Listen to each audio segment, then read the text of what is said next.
10 titik jembatan penyeberangan orang yang terkena jalur pembangunan Light Rail Transit atau LRT akan dibongkar oleh Dinas Perhubungan Palembang secara bertahap.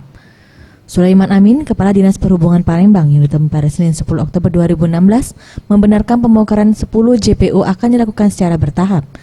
Namun Waskita Karya sebagai kontraktor pembangunan LRT di Palembang akan membangun JPU pengganti di 13 titik stasiun LRT. Selain itu juga dilakukan pemasangan rambu pelikan crossing atau sejenis rambu penyeberangan untuk membantu masyarakat menyeberang jalan saat pembangunan LRT selesai.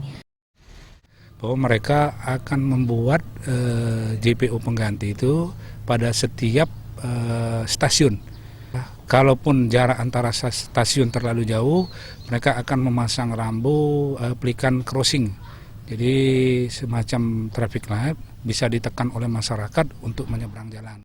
Anugerah Sandi Pratama, Maulana Yusuf, Sriwijaya TV.